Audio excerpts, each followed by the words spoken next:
Whether or not you have a family history of breast cancer, there are certain things that every woman should be doing to prevent cancer or keep it from coming back. With 1 in every 8 women getting breast cancer and the age of diagnosis getting younger and younger, we should not be waiting until we get breast cancer to start doing the things I'm going to be talking about in this video. Also, if you've already had breast cancer and now you're cancer-free, it can always come back even several years later. Working in oncology, unfortunately, I see this happening way too often. A lot of people think, well, everything causes cancer, so I might as well just enjoy my life. That is a horrible approach because there are several things we can do to significantly reduce our risk. Tip number 1, be mindful of your estrogen levels. Birth control, fertility treatments, and hormone replacement therapy can all increase your risk of getting breast cancer, so you may actually need to get screened more often if you've used one of these treatments for an extended period of time. Tip number 2, avoid products that use hormone-disrupting chemicals, also known as EDCs. These are chemicals found in personal care products like makeup, perfume, or dry shampoo, for example, and they can mimic, block, or interfere with your hormones like estrogen.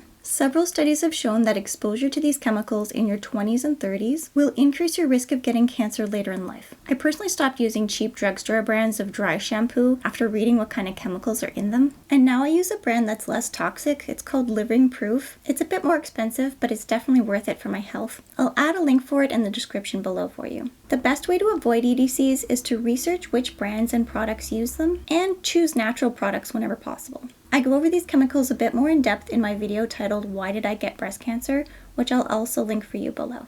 Tip number 3, this is so important, do monthly self-breast exams. Put a reminder in your calendar right now and do it on the 1st of every month. They can truly save your life. There are plenty of YouTube videos that will show you the proper way of doing this self-exam, so I'll link one of them below for you as well. Tip number 4, did you know that doing strength training exercises can decrease your risk of getting breast cancer by nearly 60%? That's huge.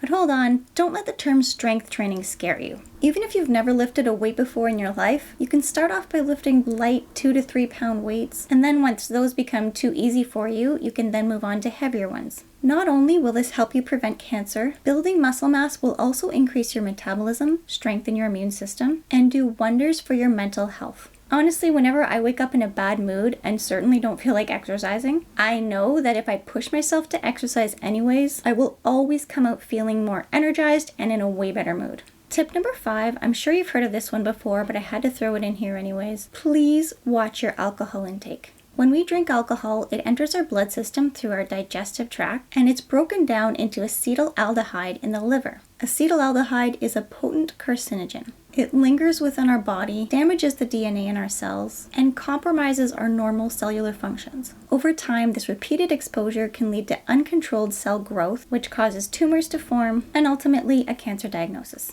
Now you may be wondering, is it okay to have the occasional drink? In my opinion, yes. I know how hard it can be to avoid alcohol when you just want to have a toast with your friends or enjoy a nice glass of red wine with your meal. Just try to limit yourself to 1 drink a day max. These are the current guidelines set by the American Cancer Society, but they could change in the future. And finally, tip number 6, cut back on eating sugar and processed foods as much as possible. Both are proven to cause inflammation in your body when eaten regularly. And this is everything from packaged snacks, sugary cereals, and sodas to fast food. Some of the worst ingredients to look out for in processed foods are called partially hydrogenated oils, aka trans fats, sodium nitrite, which is found in a lot of processed meats, and high fructose corn syrup, which is found in a lot of candy. If you don't know where to start to reduce your sugar intake, watch my video called the 30-Day Sugar Detox. Doing this challenge will not only reduce your sugar cravings, it will also help you to start making healthy food choices. The bottom line here is that even making small changes can significantly reduce your risk of getting breast cancer or having it return. I can't stress this enough. A great place to start is to make a plan to do some strength training or add more of it to your workouts, switch to natural or toxin-free personal care products as much as possible, and start to become aware of the amount of refined sugar and processed foods you're consuming, and think of healthier alternatives you can replace them with. Making these changes just might save your life.